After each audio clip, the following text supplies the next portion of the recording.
Chennai super Kings টানা 3 match হেরে বর্তমানে পয়েন্ট টেবিলে সবার নিচে, আর সবার ওপরে রয়্যাল চ্যালেঞ্জার বেঙ্গালুরু, গতবারের চ্যাম্পিয়ন, এবারও চ্যাম্পিয়ন হওয়ার যোগ্য দাবিদার। আজকে করেছে 250 রান। 250 রান যখন করে আরসিবি তখনই ম্যাচ জিতে যায়, কারণ চেন্নাই সুপার কিংসের পক্ষে করা সম্ভব না। যদিও চেন্নাই 207 পর্যন্ত গেছে। দেখেন আরসিবির যে আজকে ব্যাটিং হয়েছে, খুব কম দেখা যায় এইরকম, প্রত্যেকেই রান পেয়েছে।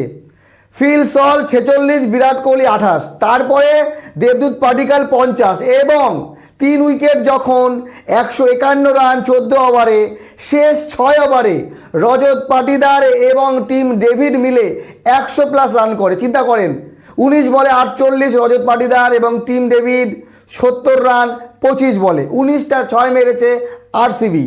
আর চেন্নাই সুপার কিংসের ব্যাটসম্যানের অভাব না, অভাব নেই।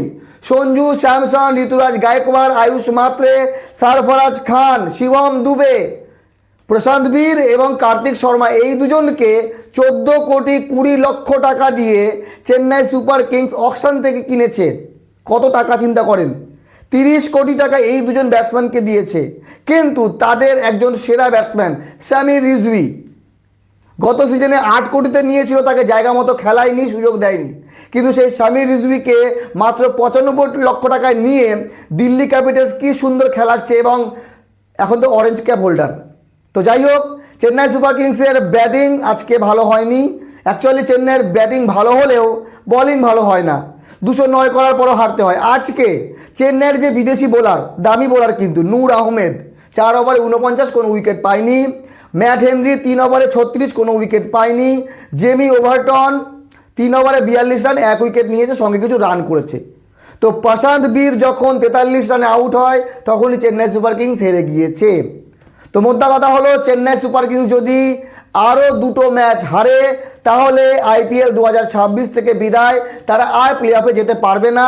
আর MS ধোনি যতদিন আসবে ততদিনে কি চেন্নাই সুপার কিংস বিদায় নেবে? কবে জিতবে চেন্নাই সুপার কিংস? আপনারা জানেন চেন্নাই এবং আরসিবি আমার অন্যতম সেরা দলের মধ্যে 2টি দল।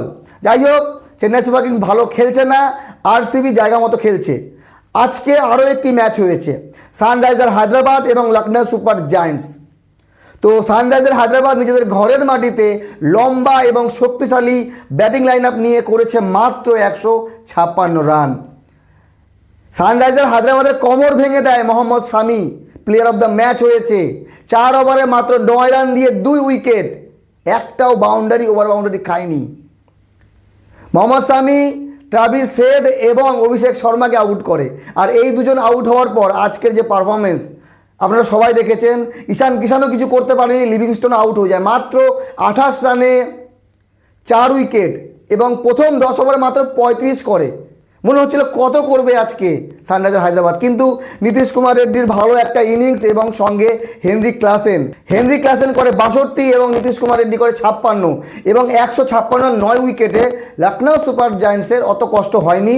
মাকরাম দুর্দান্ত খেলে, 45 রান 27 বলে এবং ক্যাপ্টেন ঋষভ পান্ত অনেক দিন পর লখনৌ সুপার জায়ান্টসের ভালো একটা ইনিংস, 68 রান 50 বলে, ভালোই বলবো, কারণ নট আউট থেকে দলকে জিতিয়ে তারপরে মাঠ ছেড়েছে। তো এই মুহূর্তে আইপিএলে যতগুলো ম্যাচ হয়েছে পয়েন্ট টেবিলের সবার ওপরে রয়্যাল চ্যালেঞ্জার বেঙ্গালুরু, সবার নিচে চেন্নাই সুপার কিংস, তারপরে আছে কেকেআরের ম্যাচ আছে আগামীকাল পাঞ্জাব কিংসের সঙ্গে।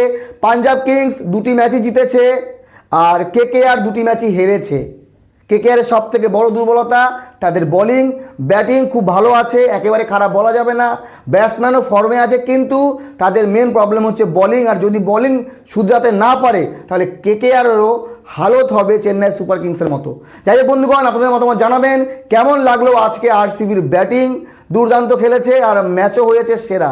তবে হ্যাঁ, বোলিংয়ের যে প্রবলেম আরসিবিরও বলতে পারেন। অ্যাকচুয়ালি আইপিএলে যেই পিচে খেলা হয় সেখানে বলাররা সেরকম সুযোগই পায় না। তা না হলে নূর আহমেদের মতো বোলারেরা, রাশিদ খানের মতো বোলারেরা, বরুণ চক্রবর্তীর মতো বোলারেরা এইভাবে মার খাবে? বোলারদের জন্য কোনো স্কোপ নেই, যা করার ব্যাটসম্যানরাই করছে। তবে আজকে মোহাম্মদ শামির ছিল আউটস্ট্যান্ডিং পারফরমেন্স, জোরে একটা হাততালি মোহাম্মদ শামির জন্য। আর আজকে আরসিবির হয়ে টিম ডেভিডের দুর্দান্ত একটা দুর্ধর্ষ ইনিংস। ভালো থাকবেন সবাই।